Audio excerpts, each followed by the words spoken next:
अच्छा, इस पे देखें। यह है स्वयं circus PLC provides the following information. आपको 2012 पहले दिया हुआ है, फिर 2011 दिया हुआ है। पहले 12 है और फिर 11 है, ठीक है। तो थोड़ा तेज करते हैं। इंटेंजिबल में पेटेंट्स हैं, पेटेंट्स देखें पहले। ये देखें 11 वाला कितना है, 180 का पेटेंट था। ये कितने पे आ गया 180 का पेटेंट? 220 पे आ गया। तो पेटेंट क्या हो रहा है कि इंक्रीज हो रहा है, पेटेंट पेटेंट बढ़ रहा है। पेटेंट बढ़ने का क्या रीजन हो सकता है? पेटेंट बढ़ रहे हैं तो खरीदे ही होंगे, और कुछ हो नहीं सकता।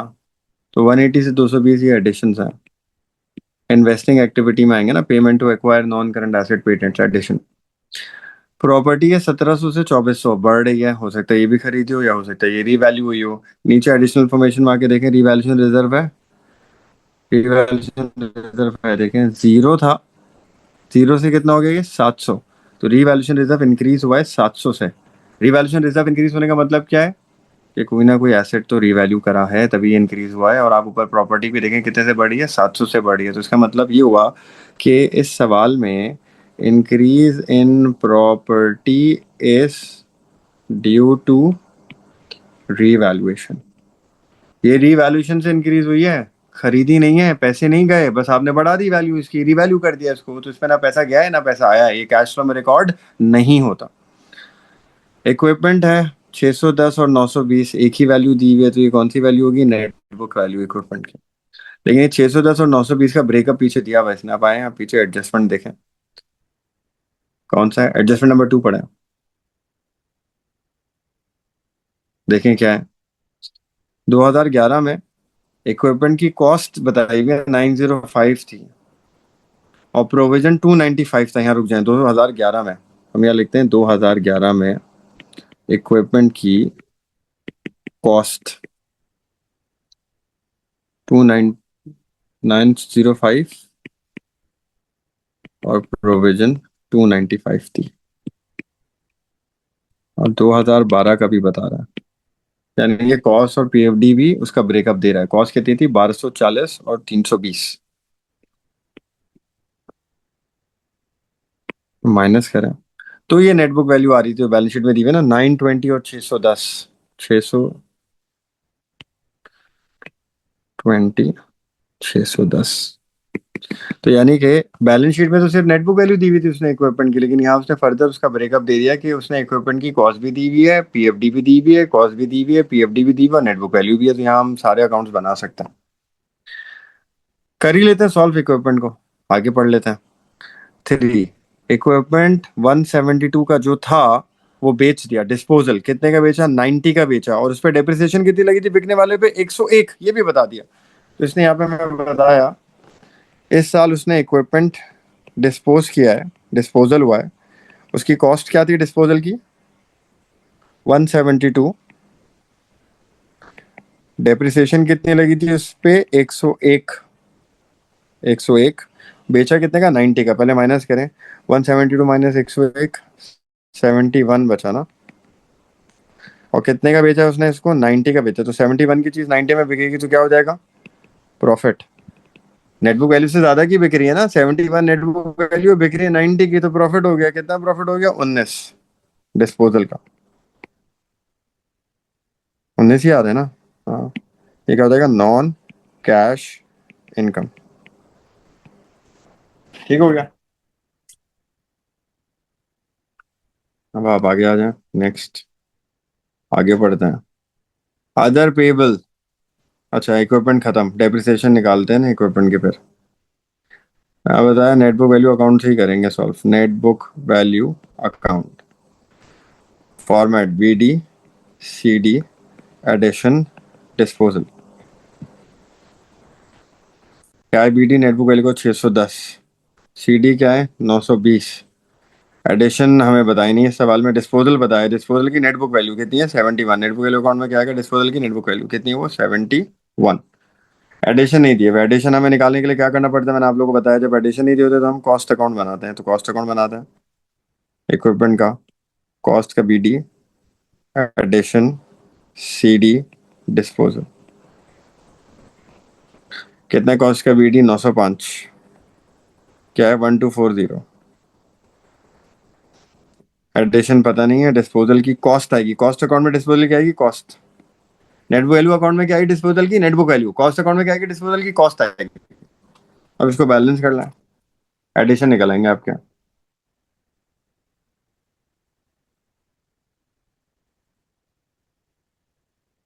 172 माइनस 101, 71, नहीं सॉरी, पहले एडिशन निकालते हैं। 172 कॉस्ट क्रेडिट 172 है, 1240 है, माइनस 905 है, 507 का एडिशन आ गया इक्विपमेंट का।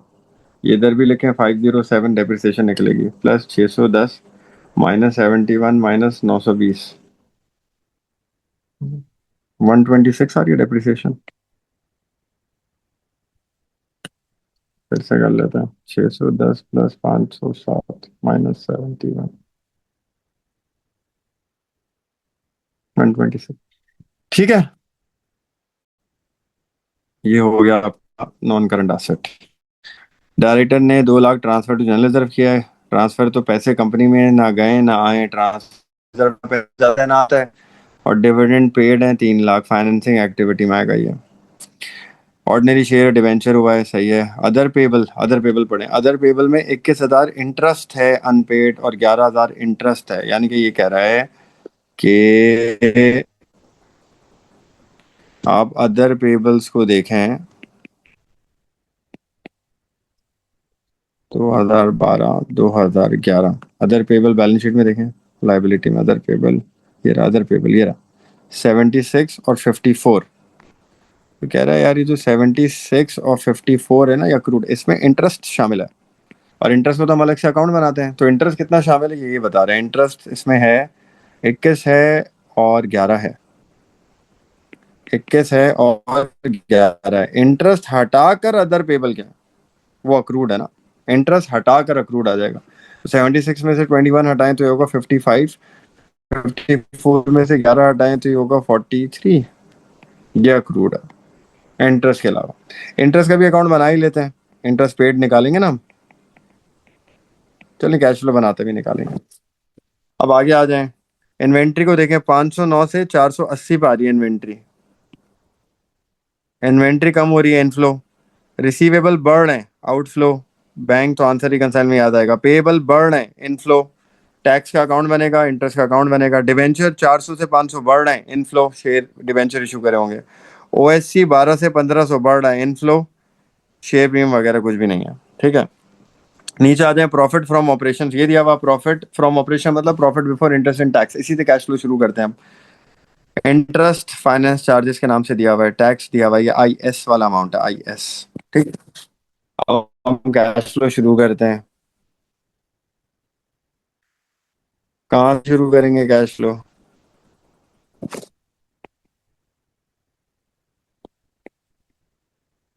Profit before interest and tax, operating profit कितना दिया हुआ है? 636 का। ऐड करते हैं नॉन कैश खर्चे, पहले डेप्रिसिएशन है, कितनी निकाली इक्विपमेंट की? 126, और तो कुछ नहीं है। और क्या आता है? लॉस डिस्पोजल का, इस सवाल में लॉस नहीं हुआ, प्रॉफिट हुआ है। और क्या आता है? पीबीटी अगर बढ़ रहा हो, पीबीटी नहीं है सवाल में, रिसीवेबल से माइनस हो रहा होता। और क्या आते हैं? इम्पेयरमेंट वगैरह कुछ भी नहीं है। नॉन कैश इनकम पे आ जाए, लेस, वो लेस होती है। प्रॉफिट ऑन डिस्पोजल, प्रॉफिट हुआ है डिस्पोजल पे, कितना प्रॉफिट हुआ है ये देखें, 19 का प्रॉफिट हुआ है, हो जाएगा माइनस। और कोई अदर इनकम नहीं है। इन्वेंट्री का डिफरेंस, इन्वेंट्री क्या हो रही है भाई? इन्वेंट्री कम हो रही है, बिकी होगी, इनफ्लो, ऐड हो जाएगा डिक्रीज इन इन्वेंट्री इनफ्लो। कितना डिक्रीज हो रही है इन्वेंट्री भाई? 509 और 480, 20, 29, 29 इनफ्लो। रिसीवेबल बढ़ रहा है, लेस होगा, यानी कि हम और उधार दे रहे हैं, पैसे जा रहे हैं। इंक्रीज इन रिसीवेबल, कितने से इंक्रीज हो रहा है रिसीवेबल? 569 से 611, 569 से 611, 42।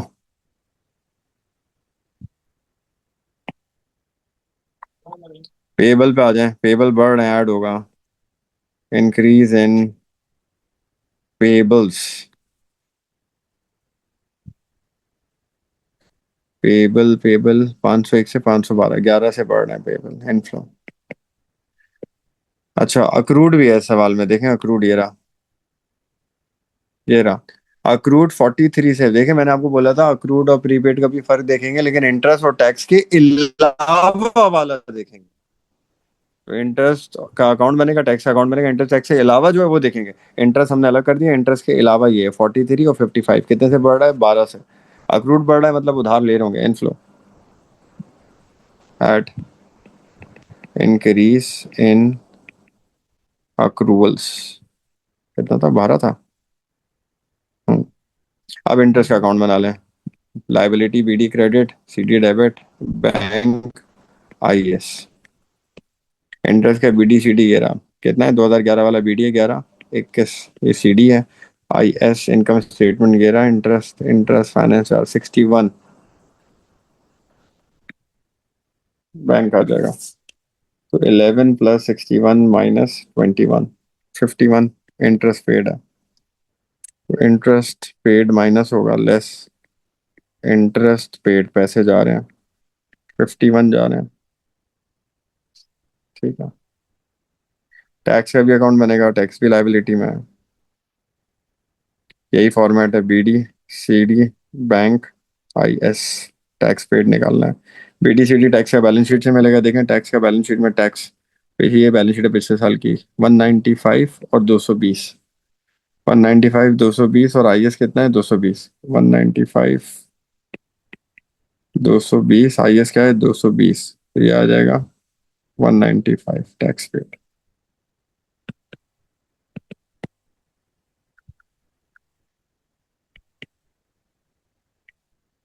ये आ जाएगा cash flow from operating activities.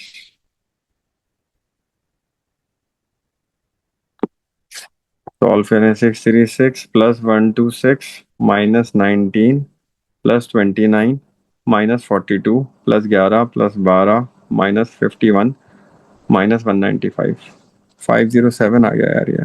अब इन्वेस्टमेंट पे आ जाए तो less payment to acquire NCA. NCA खरीदा है, एक तो हमने पेटेंट खरीदा है, सवाल में देखें कितने खरीदा है पेटेंट, 180 से 220, 40 रुपए का पेटेंट खरीदा है। एनसीए प्रॉपर्टी तो रिवैल्यूएशन की वजह से बढ़ी है, ये नहीं खरीदी है। तो अभी पेटेंट खरीदा है 40, और इक्विपमेंट खरीदा है। इक्विपमेंट का एडिशन निकाला है ना, देखें इक्विपमेंट का एडिशन कितना निकाला है, ये आया था ना 507। 507 और 40, 507 का एक खरीदा, 40 का एक खरीदा, तो 547 का खरीदा। ऐड हो जाएगा रिसीट फ्रॉम डिस्पोजल, बेच के जो पैसे मिले। कितने का बेचा, ये देखें ये बेचा था ना इक्विपमेंट, इससे प्रॉफिट ऑन डिस्पोजल हुआ था ना, वो बेचा था ना हमने, कितने का बेचा देखें ये, 90 का बेचा था ना, बेच के कितने पैसे मिले थे, 90। तो बेच के हमें 90 मिले थे, और कुछ नहीं है, इसको टोटल करना है। 507 माइनस 547 प्लस 90, 50।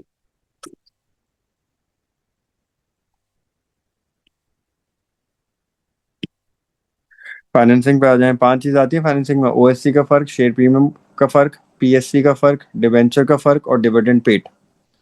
ओएससी का फर्क लिखते हैं, एट इंक्रीज हो रहा है ओएससी, कितना इंक्रीज हुआ है, 300 से ना। डिवेंचर भी इंक्रीज हुआ है, इंक्रीज इन डिवेंचर्स।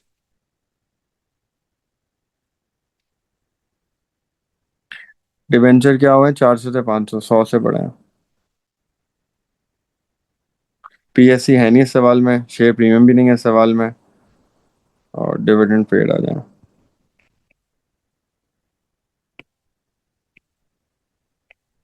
ये इसने हमें एडजस्टमेंट में बताया हुआ था, डिविडेंड पेड खुद कितना पे गया, 300। 300 ना, सॉल्व करेंगे आ जाएगा 150 पॉजिटिव, तो हम इसको बोलेंगे इंक्रीज इन कैश 150। इसमें क्या करेंगे, हम ऐड करेंगे लास्ट ईयर का बैंक, बैलेंस शीट से मिलेगा। लास्ट ईयर का bank cash and cash equivalent, ये तो जीरो था, ये देखें माइनस था, देखें लाइबिलिटी में था 79। 71, सॉरी, लास्ट ईयर का बैंक 71 नेगेटिव था, ओवरड्राफ्ट था लास्ट ईयर। 71 माइनस में था, उसको डालें तो इस साल का बैंक आ जाएगा 79 पॉजिटिव, तो यानी कि इस साल बैंक करंट एसेट में होना चाहिए। ये देखें बैलेंस शीट में, 79 आंसर आ गया हमारा, रिकनसाइल हो गया। ठीक है, इसमें कोई सवाल है तो पूछ लें।